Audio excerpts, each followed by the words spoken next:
지금 여러분 머릿속에 있는 것들, 마음에 두고 있는 것들 다 비워내세요. 그거 갖고 있어야 아무 유익 없습니다.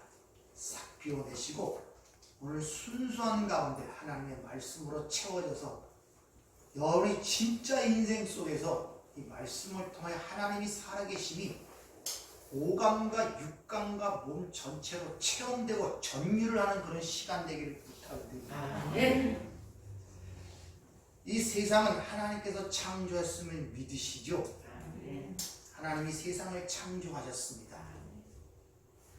따라서 하나님께서는 이 세상 우주 만물 즉 피조물을 통하여 하나님의 자신을 드러내시기를 원하는 목적으로 모든 걸 창조하셨기 때문에 모든 피조물의 존재의 목적은 그 하나님의 하신 일을 드러내는 것이 존재의 목적이에요.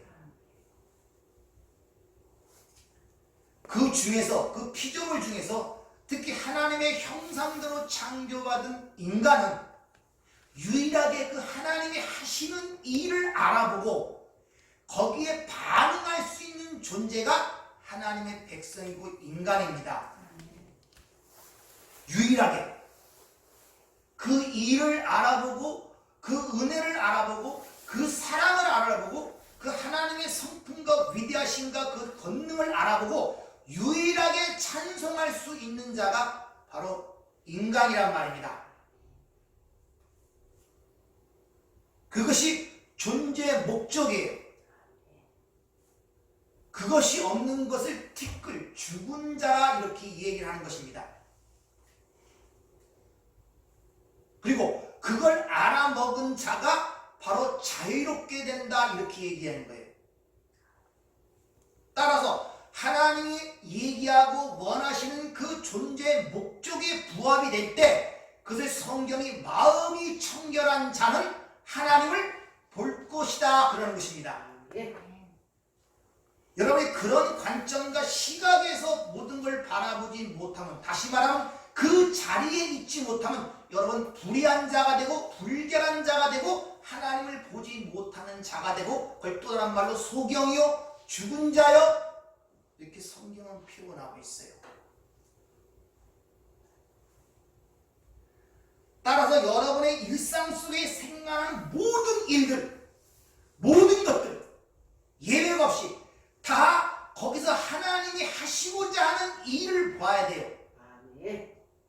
그래서 요한복음 9장에 날 때부터 소경된 자를 묻죠. 아버지, 저들의 부모의 죄입니까? 저 사람의 죄입니까? 이렇게 물을 때 주님이 뭐라고 대답하십니까?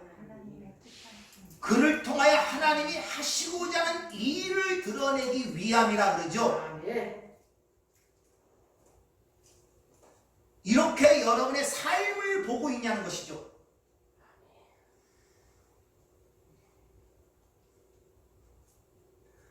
따라서 2000년 전에 일어났던 이 예수님의 십자가의 죽으심의 이 사건을 지금 기록하잖아요. 이걸 통하여 뭘 보고 옛날에 기록된 전기로만 들립니까? 왜 그 일을 여기에 기록해놓고 오늘 하나님의 백성들에게 그 이야기를 다시 들려주고 있냐는 것입니다.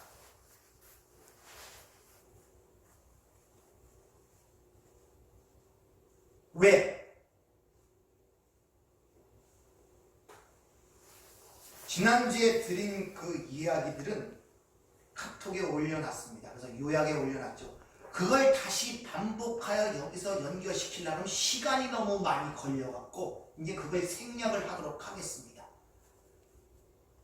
요한복음 1장부터 여기까지 오는 건 전부 다 연결되어 있는 렐레티브 이야기들이란 말입니다. 어느 한 부분을 잘라서 얘기할 수 있는 부분이 아니에요. 흔히 말하면은 숲을 봐야지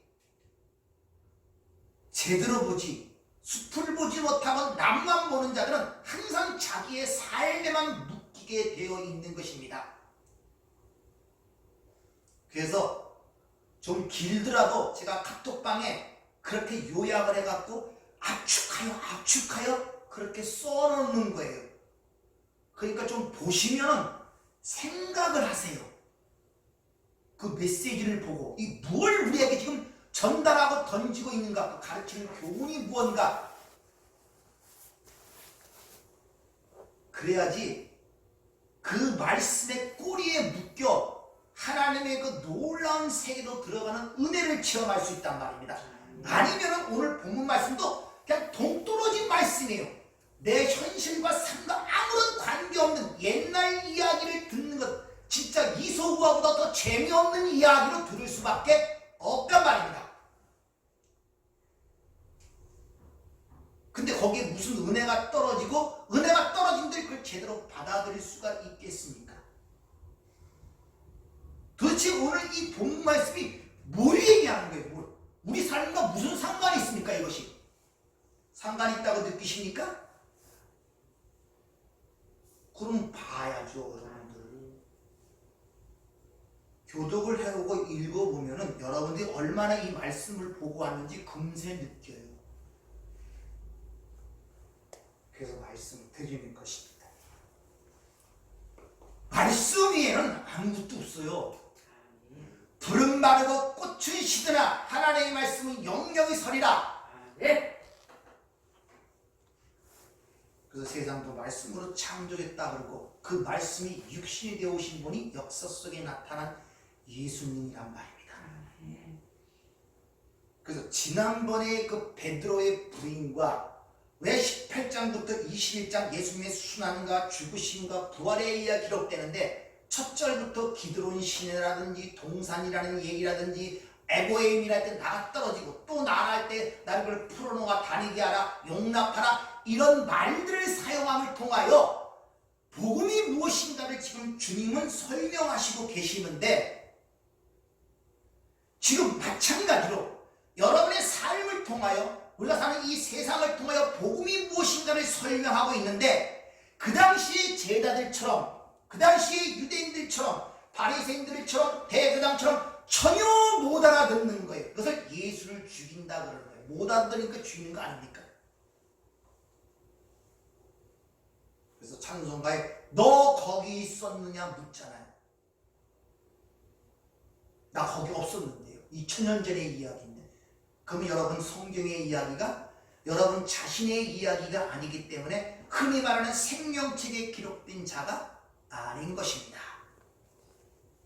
생명책에 기록됐다는 것은 스야세양이 이야기하는 것처럼 어떤 호적 등본의 글로 기록됐다는 말이 아니라, 성경의 이야기가 내 인생의 이야기고 내 삶의 이야기고 내 구원의 이야기로 들려질 때 그 자가 생명책에 기록된 자예요.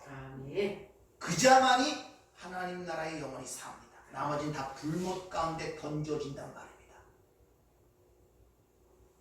오늘 14절에 보면은 그 당시에 예수님 체포 당시에 대제사장이었던 가야바에 대한 얘기가 14절에 기록이 되죠.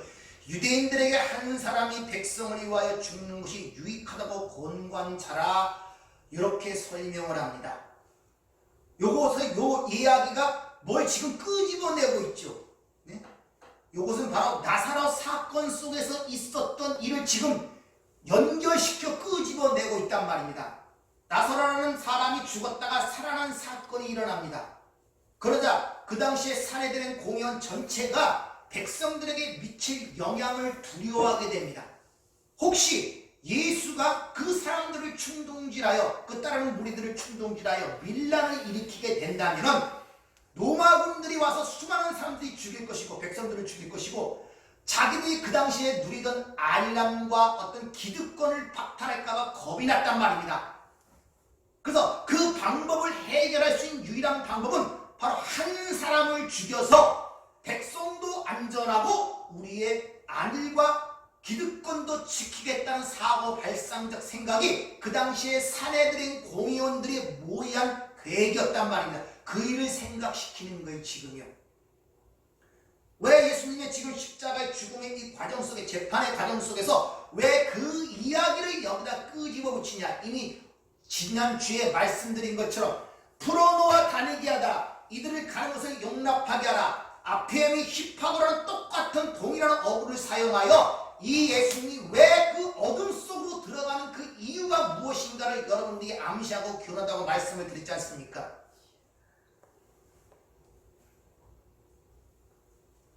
그런데 그들이 간교한 그 방식대로 예수님은 그 모양대로 예수 그리스도를 죽여서 당신의 백성들을 구원해내는 이런 역설적인 이야기가 그 안에 기록이 되어 있기 때문에 그 당시에 가야바가 그런 말을 한 것은 뭐라고 얘기하고 있습니까?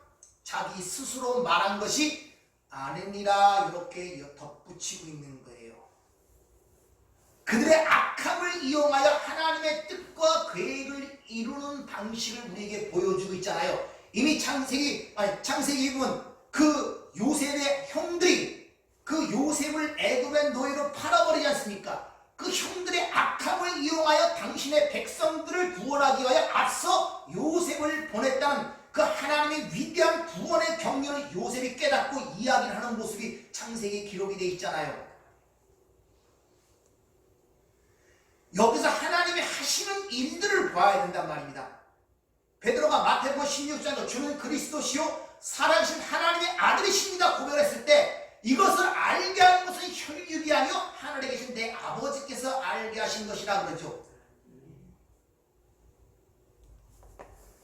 이런 말들을 다시 집어와서 가야바가 한 백성을 위해 한 사람이 죽어 백성을 위하는 이 말을 통하여 지금 뭘 드러내고자 하는데 바로 이를 통하여 인간 안의 내면 속에 숨겨있는 그 악함의 본질을 지금 폭로시키고 있단 말입니다. 여러분들이 이런 논리가 우리 보편적인 논리를 갖고 있지 않습니까? 100사람을 살리기 위해서 한 사람이 죽어야 된다. 그 정당한 거 아닙니까? 소수는 다수를 위해서 희생을 해야 된다는 것이 이 세상의 원리로 살아가는 보편적 사람들의 논리란 말입니다. 그리고 그 길이 옳다고 생각하고 있어요. 여러분 다수가 다 옳다고 생각하지 않습니까? 그래서 대중이니 군중이니 국민이라는 이런 다수를 의미하는 그 단어로 사용할 때 성도라면 분별 있게 들어야 돼요. 많은 국민이 원한다면 여러분이 그게 옳은 걸로 생각하고 판단하는 게 보편적 생각들 아니에요. 아니라는 것입니다. 기독교 2000년 역사를 보면 항상 진리의 편은 소수였습니다. 다수는 거짓이었단 말입니다. 항상 진리는 감옥이나 사형장에 있었고 다수는 권자와 보좌에 있었다는 사실을 여러분 아십니까? 하나님이 기뻐하시는 것은 다수가 아니라 진리라는 사실들을 여러분이 잘 아셔야 돼요. 흔히 이 시대를 여론정치의 시대라고 그러죠. 거짓말을 만들어내더라도 그것이 다수가 되면 그게 진실이 돼버려요. 특히 요즘 세태가 더 그래요. 그래서 여론정치라는 말이 그래서 나오는 것입니다. 한번 기억들 해보세요. 노아의 홍수 때 노아의 그 8식구 위에 그 말을 믿고 준비한 사람이 누가 있습니까? 그럼 그때 진리는 노아의 식구밖에 없었고 온 세상은 다 거짓이었다. 다수는 다 거짓이었단 말입니다. 종교개혁 때도 마찬가지예요. 마틴 루터와 그 몇 명의 개혁자 외에는 온 교회가 가짜였단 말입니다. 하나님은 다수를 기뻐하지 않는다고 성경은 분명히 기록하고 있습니다. 출애굽기 23장 2절 다수를 따라 악을 행하지 말며 송사의 다수를 따라 부당한 증언을 하지 말라. 고린도서 10장 5절 그러나 그들은 다수를 하나님이 기뻐하지 아니하였으므로 그들이 광야에서 멸망을 받았느니라. 이렇게 이야기한 것입니다. 바로 다수가 옳다는 이 논리에 의하여 예수가 죽은 거예요. 이 세상적 힘의 논리에 의하여.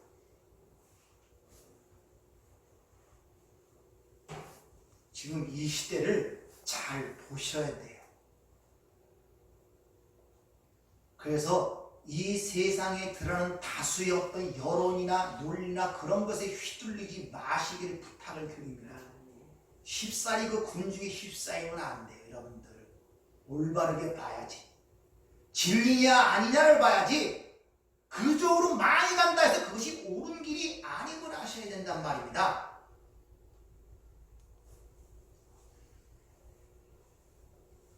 그리고 오늘 이 사건 속에서 우리가 중요하게 봐야 될 것은 이 십자가의 사건의 주동자로 누가 드러나냐 하면은 대제사장이 그 십자가의 사건의 주동자로 드러나고 있다는 사실들을 잘 아셔야 됩니다. 대제사장이 누굽니까? 하나님을 섬기는 자들이에요. 뿐만 아니라 하나님의 영광이 있는 유일한 지성소에 들어가 하나님을 아련할 수 있는 유일한 자가 대제사장이었단 말입니다. 뿐만 아니라 율법과 제사의 수장이 대제사장이었어요. 그런데 그 대제사장이 예수를 죽이는 주동자로서 여기 드러나고 있다는데 여러분 잘 유의해서 보셔야 된단 말입니다. 따라서 대제사장이라는 것은 지금 성경에서 우리에게 이야기하고자 하는 것은 율법주의와 인본주의의 대표로 상징되는 인물로 대제사장이 지금 제시되는 것이지, 그러므로 그 대제사장이 했던 그 모든 종교적 행위는 결국 예수를 죽이는 결과를 날 수밖에 없다는 것을 우리에게 필연적으로 보여주고 있는 것입니다. 이런 대제사장의 잘못된 폐역된 행위는 이미 구약에서부터 우리에게 일러주고 있던 이야기예요. 말라기서 1장 6절 한번 찾아보도록 하죠. 6절부터 10절까지 내용을 잘 들어보세요.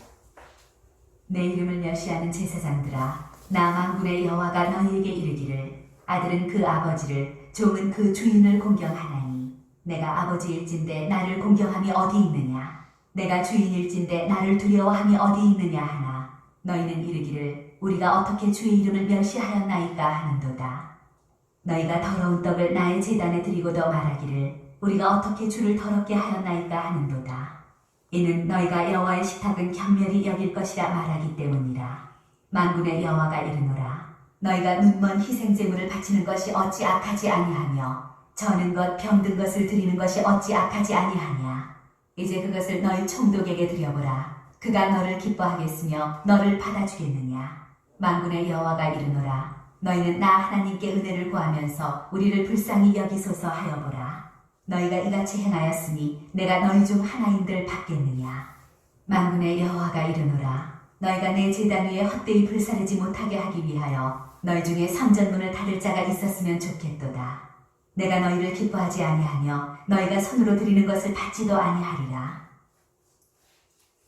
이 말씀에 의하면 하나님이 얼마나 그들의 행위가 싫었든지 차라리 그 행위를 향하는 성전문을 닫았으면 좋겠대요. 닫았으면. 왜 그랬습니까? 한마디로 얘기하면 이 제사장들 그들 하는 모든 종교적 행위는 자기의 기쁨을 위한 것이었단 말입니다. 여호와의 식탁에 참여하는 유일한 식탁의 그 제물은 누굽니까? 예수밖에 없는 거예요. 예수에 의하여 새롭게 형성된 아나스타스, 부활한 자, 올바르게 쓰지 못한 병든 자, 저른 자들이 와서 하나님께 이러쿵저러쿵 하는 것은 전부 다 뭘 위한 것이다? 자기의 기쁨과 유익을 위한 종교적 행위이지 나를 경외해서 그러는 것이 아니라는 것입니다. 그래서 말라기가 구약의 마지막 책아니까 이 성전문을 닫아버리는 거예요. 그래서 신약이 드러나는 것입니다. 주님이 오시자마자 이 성전을 헐라 이렇게 얘기하시는 거예요. 지금 성전이 누굽니까?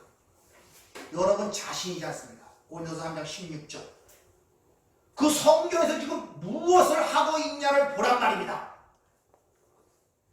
여러분의 자신의 유익과 자신의 기쁨과 자신의 만족과 야망과 목적을 위해서 어떤 일을 한다면 그게 전부 다 망조가 되는 일들이란 말이에요. 그건 종교 행위지 나를 경외하는 행위가 아니란 말입니다. 지금 그 얘기를 지금 우리에게 들려주고 있는 거예요. 오늘날 교회가 어떤가를 한번 잘 살펴보세요. 베드로서 2장 9절에 보면 우리 구원받은 성도들을 왕같은 제사장이라 그러죠. 그 우리가 지금 제사장적 행위를 하고 있는데 여러분이 하나님의 영광과 진정 그 목적과 그 은혜에 감복하여 하는 행위입니까? 내 일상의 내 만족과 내 행복과 내 야망과 내 자아 성취를 위해서 하는 행위들입니까?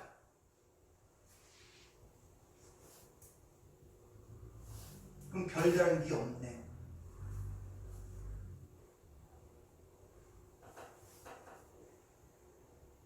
그래서 이런 것들은 우리 스스로가 벗겨낼 수가 없어요.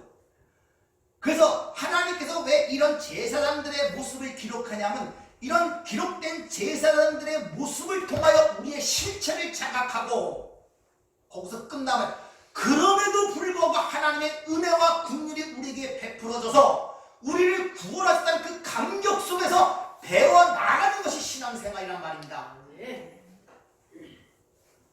이것이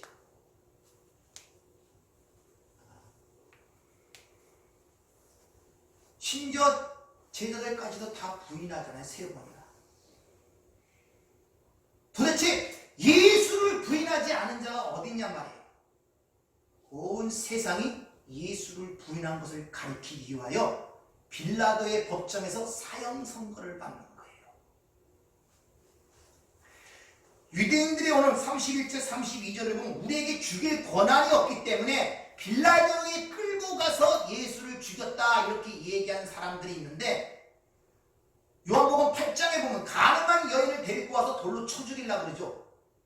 실제로 사도행전 7장에 보면 아무 절차 없이 스데반을 돌로 쳐 죽이지 않습니까? 하물며 참남죄라고 지칭하는 이 예수를 자기네 식대로 왜 죽일 그런 의사와 능력이 없었겠습니까? 그럼에도 불구하고 그들이 왜 빌라도에게 끌고 와서 그를 죽여달라 하느냐? 그것은 바로 온 세상이 예수를 버렸다는 것을 우리에게 보여주기 위해서 그런 것입니다. 온 세상이. 즉 예수님은 자기의 동족인 유대인뿐만 아니라 온 세상 이방인으로부터 철저하게 버림을 당했음을 보여주기 위하여 의도적으로 빌라도 법정에서 사형 선고를 받게 하는 것이란 말입니다. 이미 이런 이야기는 주님께서 말씀하시죠. 마가복음 10장 33절 인자가 대제사장들과 서기관들과 넘겨지며 그들이 죽이기로 결의하고 이방인들에게 넘겨주겠고 그들이 능욕하여 침뱉으며 채찍이라고 죽일 것이나 그는 심판날에 사랑하려 함이라. 이미 말씀한 이방인으로부터 버려질 것이며 왜 의도적으로 이렇게 온 세상이 예수를 죽였다는 사실을 빌라도의 법정의 사형 선고를 통해서 우리에게 보여주느냐 하면 온 세상의 죄가 무언가를 폭로시키고 있는 거예요. 그러니까 모든 세상이 예수를 죽였다는 것을 지금 하나님께서 세상에 보여주고 있단 말입니다. 그런데 그 중에 다 이렇게 멸망될 그들 중에 바로 베드로와 그에 속한 제자들, 그 안에 교회들에게 주님이 찾아오셔서 그들을 구원해 낸다는 하나님의 은혜의 복음을 드러내기 위해서 그런 것입니다. 하나도 살자가 없는데 그들 중에 선택된 백성이 의도적으로 찾아가 그들을 거기서 건져내시는 은혜의 복음을 오롯하게 드러내기 위하여 바로 그런 배경을 설정하여 지금 이 이야기를 우리에게 주시고 있는 것입니다. 자, 그러면 우리가 어떻게 그 구원의 은혜에 참여할 수 있는가? 그 내용의 과정들을 지금 한번 살펴봐야 되는데 누가복음 22장 31절 이하에 보면 이런 말씀이 있습니다. 시몬아 시몬아 보라 사탄이 너희를 밀가루 타려고 요구하였으나 그러나 내가 너를 위하여 내 믿음이 떨어지지 않기를 기도하였노니 너는 돌이킨 후에 내 형제를 굳게 하라. 그가 말하되 주여 내가 주와 함께 오게 해도 죽는데도 가기를 각오하였나이다. 이르시되 베드로야 내가 내게 말하노니 오늘 다 울기 전에 내가 3번 나를 모른다고 부인하라 하시니라. 이렇게 얘기합니다. 그 베드로가 예수님을 3번 부인한 그 뒤 영적인 문제는 바로 사탄의 밀가부르탐이 있었구나를 여기서 볼 수 있는 거예요. 단순한 인간의 감정과 인간의 무서움과 두려움 때문에 예수를 부인한 것이 아니라 그 뒤에는 엄청난 문제가 되는데 사탄의 밀가부르탐이 있었다는 거예요. 그러니까 그 베드로의 자만심 뒤에는 누가 있었다? 바로 사탄의 밀가부름이 있었다는 사실을 보여주고 있는 거예요.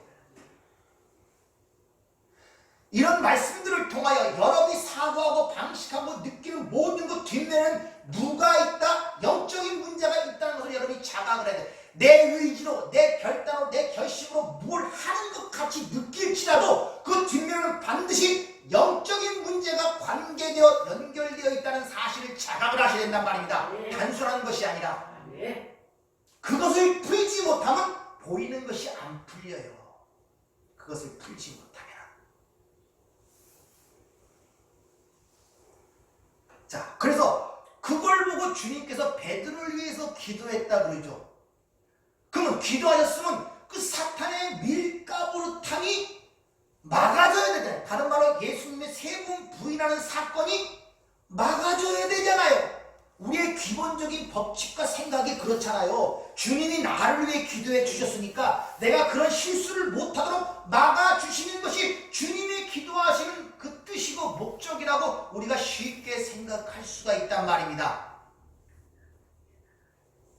전부 다 내가 중심이 돼서 모든 문제를 바라보기 때문에 그래서 내가 항상 강조하듯이 패러다임이 변하지 않으면, 틀이 변하지 않으면 뭘 집어넣어도 그 모양으로 나와요.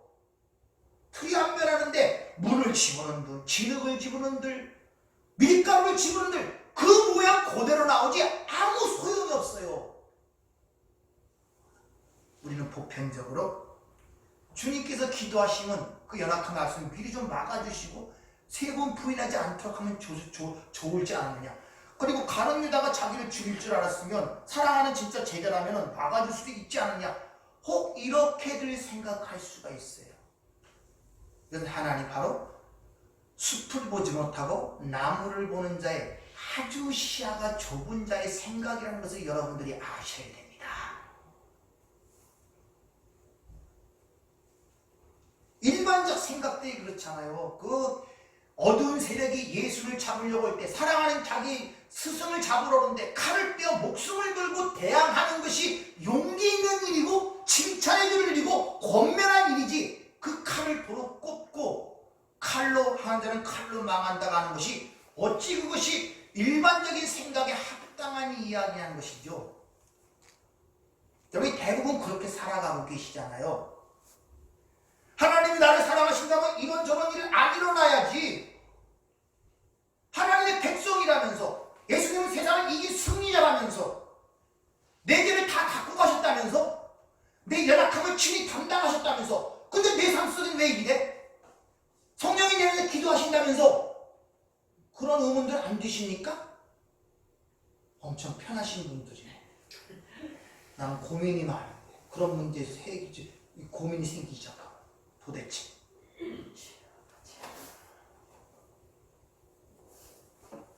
그런데 뻔히 밀가루로 타는 사탄의 계략을 주님이 아셨음에도 불구하고 그를 위해 주님이 기도하셨음에도 불구하고 말 그대로 베드로는 그대로 밀가루에 의하여 예수를 세 번 부인하는 자로 전락해버리고 맙니다. 아시겠습니까? 근데 그게 아멘. 이걸 볼 줄 알아야 돼. 아멘. 그게 은혜란 말입니다. 아멘. 잘 이해를 하세요. 예수님께서는 여러분들을 유명한 자로, 용사하고 똑똑한 자로 만들어내셔서 하나님의 이런저런 도움 없이 스스로 모든 일을 척척 해내는 자로 만들어내시는 것이 목적이 아니라 그 하나님 앞에 내가 뒷글과 진과 같은 똑같은 존재와 실체를 깨닫고 하나님의 은혜만을 의지하고 하나님만으로 절대로 의지하는 자로 만들어내는 것이 하나님이 우리를 향하신 뜻이고 하나님이 일하시는 목적이란 말입니다. 그렇게 만들어내시기 위해서 어떤 일을 만들어내실 때 여러분이 그 은혜를 보고 이걸 하면 감사하고 그 가운데 하나님을 바라보고 더 의지하는 자로 되는 것이지 왜 내 삶 속에 이런 문제가 드러나는 원망적으로 나가지가 않는단 말입니다. 아직 부시키코스 육적 생명이 강하기 때문에 그게 많은 눈을 가해요. 은총이 같은 경우에는 그 육적 생명이 아직도 왕성한 시대이기 때문에 모든 걸 가리고 있기 때문에 하나님의 어떤 특별한 은혜가 아니고 그걸 들어가지 못해. 그걸 못 거둬냅니다. 그 생명, 그 육적 생명. 우리 간수도 마찬가지고. 그러나 육신이 쇠해지고 모든 것이 인위적인 아닌 것들이 자꾸 사라져갈 때 비로소 그 막이 거쳐지기 시작하는 거야. 그래서 인간도 늙고 병드는 것이 복이란 말입니다. 아시겠습니까?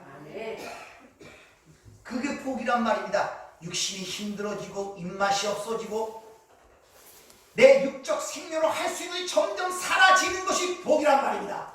거기서 하나님께서 우리에게 주신 진정한 은혜와 그 사랑을 볼 수 있는 눈이 동시에 열리는 거예요. 근데 그것은 능히 세상을 이기고도 남는 기쁨이란 말입니다. 아멘.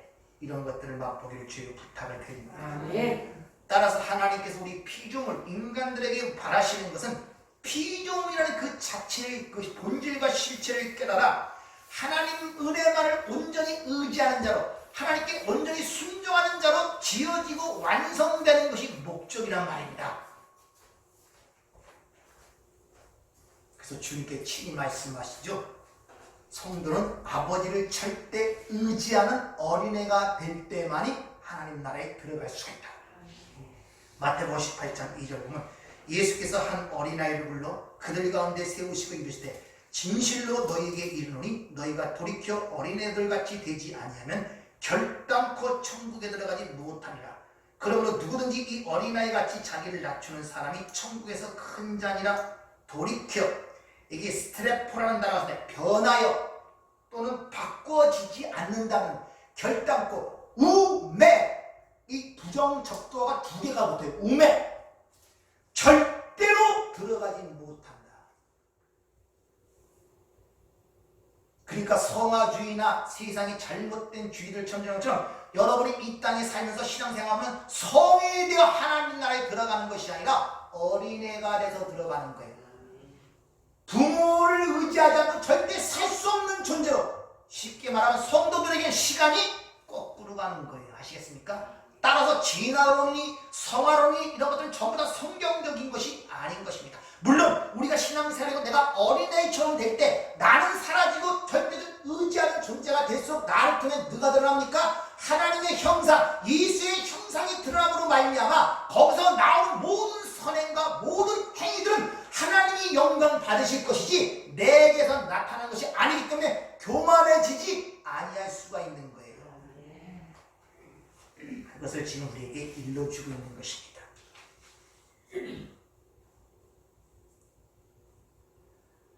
예수의 제자라고 하는 베드로도 칼을 빼어서 예수님을 돕겠다고 나섰고, 하나님을 섬긴다는 제사장들도 율법을 열심히 지켜 하나님을 기쁘시게 하겠다고 한 자들입니다. 그러나 그 대사장들의 열심히 율법 지킴은 오히려 하나님의 아들을 도살하는 결과를 낳게 됐고, 베드로와 함께 주님께 충성 맹세를 했던 그들은 오히려 예수를 부인하는 것으로 막을 내리게 되죠. 따라서 대제사장이나 베드로나 그의 제자는 멸망받아 마땅한 자들이었단 말입니다. 그런데 하나님의 택한 백성들에게 주님이 찾아가시는 거예요. 그들에게. 베드로를 찾아가서 뭐라고 했습니까? 네가 나를 사랑하냐는 주님의 음성을 들었을 때 베드로는 그 경험을 통하여 뼈저리게 깨달았어요. 뼈저리게. 자기는 예수님을 사랑할 수도 없고 예수님을 부정하거나 부인할 수도 없는 존재임을 깨달았단 말입니다. 예수님과 나와의 사랑의 관계는 주도권이 주님께 있지 절대 나에게 있지 않음을 거기서 절절하게 알았기 때문에 네가 나를 사랑하느냐 이렇게 물었을 때 그전 같으면 내가 주님을 사랑합니다, 죽기까지 사랑합니다 고백할 베드로가 주께서 아십니다. 모든 주도권이 주님께, 주님이 나를 사랑하지 아니하신다면 내가 주님을 사랑할 수도 없고 주님이 나의 삶에 개입하지 아니하신다면 나는 언제든지 주님을 부인할 수밖에 없는 그런 존재입니다를 뼈저리게 베드로가 깨달은 거예요. 이걸 가리키기 위해서 베드로는 바로 세 번의 부인하는 그 자리에 떨어져야 했다는 것입니다. 그래서 나는 베드로와 같이 절대 부인하지 않아. 그게 율법주의예요. 아시겠습니까? 그래서 여러분 삶 속에 많은 일들이 벌어나는 거예요. 왜? 여러분이 미약함을 깨닫고 하나님만 의지하도록 만들기 위해서 모든 일들이 발생되는 거예요. 이것이 바로 요한복음 15장 포도나무와 가지에 비유해서 우리가 맺어야 할 열매란 말입니다. 그 열매를 하나님께서 아버지가 영광을 받으신다고 하죠. 포도나무, 예수라는 그 가지에 붙어있는 포도 열매 뺏기면서 예수의 열매만 죽기까지 사람이다. 다른 열매가 아니라. 근데 인간들은 바로 베드로와 같이 대장같이 내가 하나님을 위해서 어떤 위대한 일을 해서 하나님께 영광을 돌리는 기고만장한 이 자만심, 그 뒤에는 뭐가 있다? 사탄의 밀가름이 있는 거예요. 때로는 하나님의 성도들을 그 자리에 내버려 두시는 거예요. 떨어져 봐야 알거든요. 그래서 기독교를 체험의 종교라고 하는 거예요. 아멘. 여러분, 내가 실족하고 때로 힘들고 그랬을 때 걱정하지 마세요. 배우는 과정. 그래서 20년, 30년을 살아본 자보다 그냥 사람보다 병석에서 한 달이나 일주일 병석에 누워본 자가 훨씬 인생에 대해서 많은 것들을 깨닫는 이유가 바로 거기 있단 말입니다. 그래서 병도 잘 앓으면 얼마나 크게 유익되는지 몰라요. 그러니까 병든 거 너무 걱정하지 마세요. 거기서 배우는 것이 유익하단 말입니다. 아멘. 따라서 이런 베드로와 같은 뼈저린 그 깨달음을 깨달은 데는 무슨 일을 할 때마다 자신의 자신감을 의지하지 않습니다. 순간순간 도우시는 하나님만 의지할 수밖에 없고 모든 것들을 자신의 뜻과 계획과 의지로 풀어가려고 하고 모든 걸 하나님의 뜻과 의지대로 풀어가려고 부단히 노력을 할 수밖에 없는 거예요. 아멘. 필연적으로 그 길로 갈 수밖에 없다는 것입니다. 그렇게 하나님의 위대하심과 하나님의 사랑하심과 그 은혜의 복음이 어롯하게 드러나기 위해서는 반면에 바로 그 구원의 대상인 은혜의 베푸는 대상의 그 초라함과 더러움과 추악함이 다시 말하면 마귀성이 철저하게 폭로가 되어야 돼요.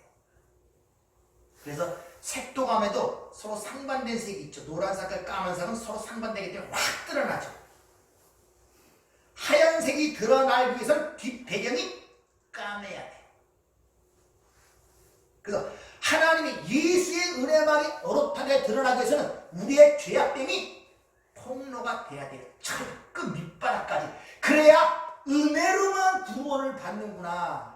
우리는 불가능한 존재구나. 무능력하고 연약한 존재구나. 베드로처럼 어떤 세금 하나님이 붙잡으면 우리가 주면 부인하고 하나님을 떠날 수밖에 없는 존재구나 라는 것을 절절하게 깨닫게 된단 말입니다. 하나님은 바로 그걸 가르치기 위해서 이 역사와 여러분의 인생들을 허락하신 거예요. 그것이 이 땅이 존재하는 이유고 이 역사가 존재하는 이유고 여러분의 인생이 존재하는 이유이기 때문에 인생은 뭐를 위해 났다? 고난을 위해 낳은 거예요. 인생 자체가. 근데 우리는 그런 걸 모르기 때문에 그 고난만 오면 왜 그렇게 싫을 수밖에 없죠. 우리가 그쪽을 향하여 태어난 자이기 때문에.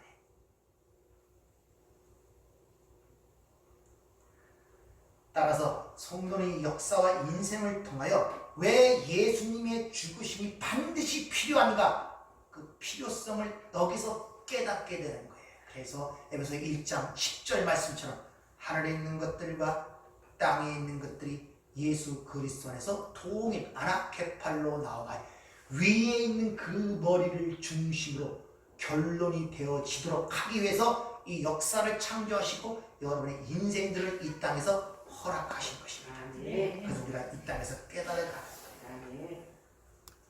따라서 그렇게 하나님의 은혜만을 드러내도록 그 예수의 십자가의 절대적 필요성을 드러내도록 위해서 허락하신 상황을 바로 베드로가 막아쓰는 거예요.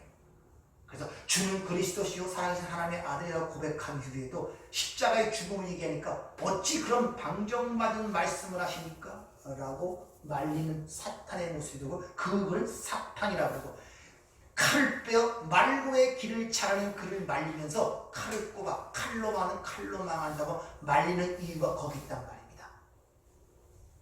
따라서 예수의 십자가의 필연성을 자꾸 부인하는 것이 사탄이며 그 은혜의 복음에 다른 것을 섞는 것이 바로 마귀란 말입니다. 다른 복음, 다른 예수, 다른 영이란 말입니다. 따라서 우리가 겟셋만의 동산, 베드로가 3번 부인하기 전에 겟셋만의 동산에서 잠자는 제자들의 모습이 나오죠. 그 주님이 3번 깨우는데 계속 자죠. 그런 그림을 통해서 볼 때 시험에 들지 않게 주님이 깨워서 기도하라 하는데 기도하지 못해서 저런 시험이 드는 거야 라고 보는 것이 바로 아직도 성경을 못 보는 자들의 눈이고 율법주의란 말이에요. 거기서 한 번 깨웠다고 벌떡 일어나서 예수님의 십자가에 도움을 주겠다고 열심히 금식하며 기도하고 땀 흘리며 기도하는 사람으로 드러나면 안 된다니까요. 그 제자들이 그 주님의 십자가의 죽음을 앞두고도 그 와중에 잠 하나 이기지 못하고 잠드는 그들의 연약함과 불근함이 거기서 폭로가 되어야지 예수가 왜 죽을 수밖에 없냐는 그 필연성이 거기서 같이 드러나는 거예요. 그러니까 대부분이 성경을 볼 때 그런 식으로 봐버리잖아요. 라부패들 제자들 참 절대 앉아라 허벅지를 찔러가면서 금식하면서 기도해야지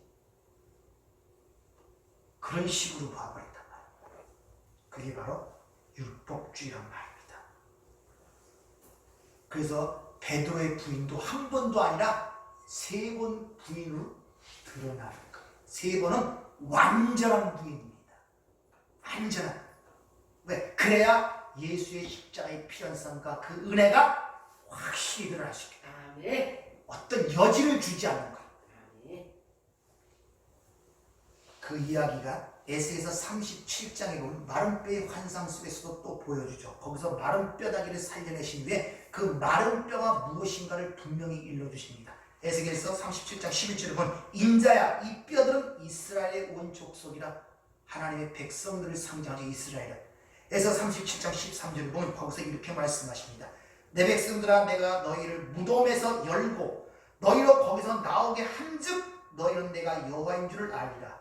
내가 또 내 영을 너희 속에 두며 너희가 살아나게 하고 내가 또 너희를 너희 고국 땅에 두리니 나 여호와가 이 일을 말하고 이룬 줄을 너희가 알리라. 여호와의 말씀이다. 너희들이 내가 여호와인 줄을 알기 위해서는 무덤 속에서 나와야 된단 말이에요. 나사렛 사건에 있는 얘기하는 거죠. 그러니까 우리는 하나님의 여호와인 줄을 알게 하기 위해서 우리는 어디로 들어가야 된다? 무덤 속으로. 거기서 살려내야 내가 너희가 나를 여호와인 줄 알기 때문에 내가 너희를 무덤 속으로 집어넣는단 말입니다.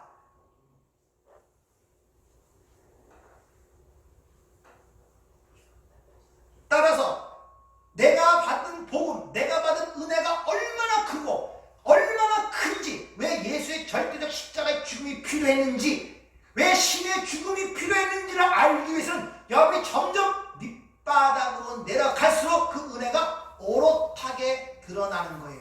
그래서 이 진리라면 죄가 오히려 은혜가 되는 거예요. 아시겠습니까? 죄가 자기 실체를 깨닫기 때문에 남한테 신경 쓸 여지가 없어요. 내 실체가 보이기 시작하면 난 어떻고 정죄하고 판단할 여지가 없다니까요. 내 실체가 드러나기 시작하면.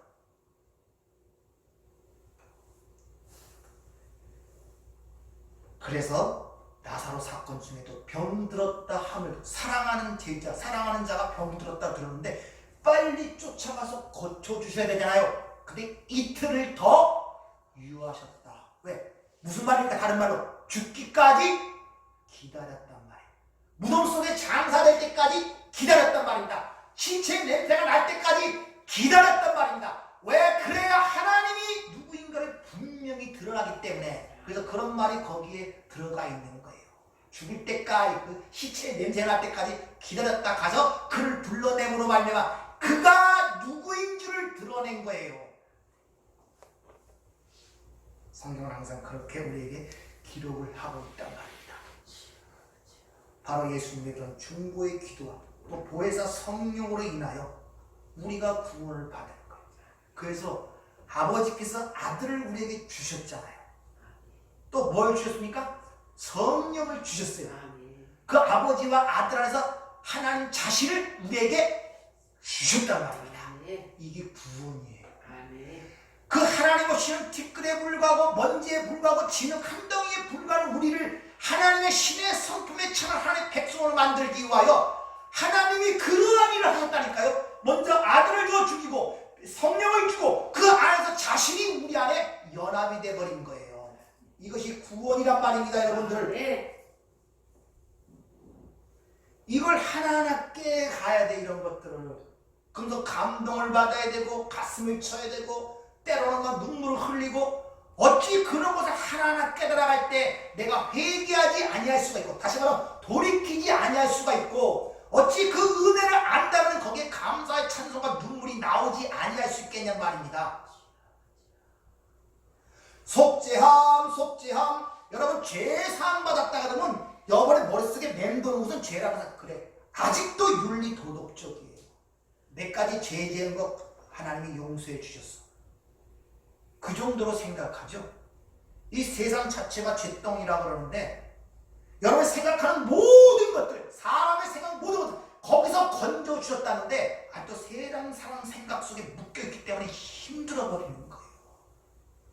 그러면서 예수가 나의 죄를 위해 죽었어. 그래, 내가 어렸을 때 돈 몇 푼 훔친 거, 남 욕한 거, 뭐 간음한 거, 뭐 거짓말한 거, 그런 것들 몇 개 용서해 준 걸로 그냥 갖고 있으니 무슨 큰 기쁨과 감동이 있겠습니까? 그리고 나는 앞으로 그런 거 절대 안 지을 거요. 이게 하나님의 선한 뜻대로 사는 건 줄 알고 열심히 자기를 찔러가면서 묶여서 끌려가면서 그게 신앙생활인 줄 아니 어찌 기쁨이 있겠습니까? 이 세상으로부터 건져내는데 세상 안에 살면서 세상과 똑같이 살면서, 그러니까 죄사함이란 말을 줄 때도 그냥 그 정도예요. 몇 가지. 근데 점점 갈수록 이상하게 거기에 대한 감동이 별로 없어요. 왜? 그래도 내 예수 믿고 그런 짓은 절대 안 하고 살았거든. 대부분 그래도. 그러니까 죄사함이나 해도 그냥 뭐 옛날에는 그래도 그거 들으면 그래도 감동도 되고 내 죄사함 줬어.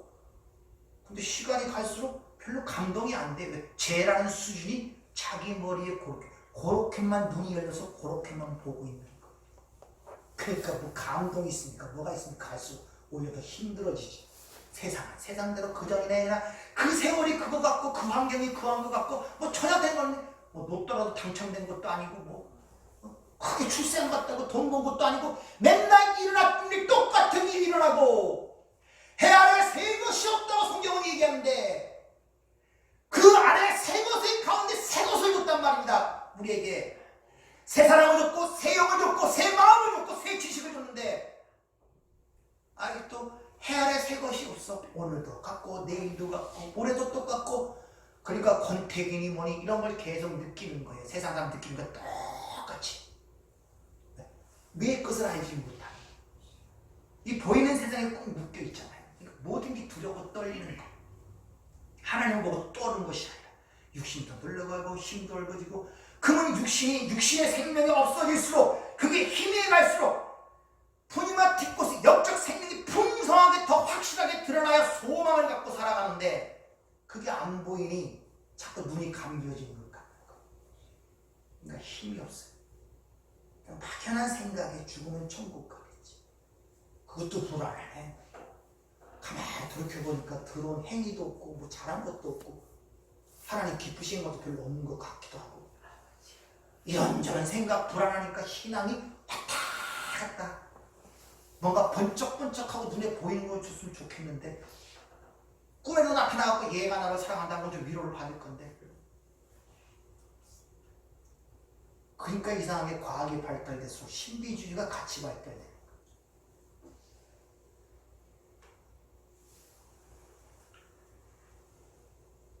여러분, 복음으로 행복하세요. 아멘. 구원의 하나님만으로 만족하세요. 아멘. 이게 복음의 충족성이라, 알파 플러스가 필요가 없어요. 네? 그래서 요새 무슨 프로그램들이 왜 그렇게 많습니까? 그 말은 무슨입니까? 복음이 충족치 못한 거예요. 하지만 그 사람은 복음을 잘 모르는 거예요. 부족한 게 있으니까 사람들이 만든 이론과 어떤 프로그램이 거기에 알파 플러스가 되는 거예요. 그래서 무슨 교육 고구마 전도, 무슨 전도법.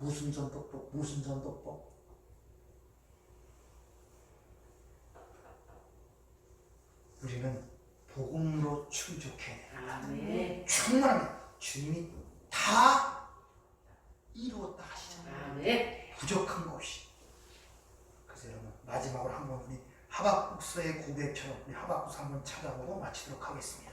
하박국서 3장 17절 18절. 바로 하나님은 바로 우리를 이 자리로 이끌어 가시는 거예요. 하박국서 3장 17절 18절.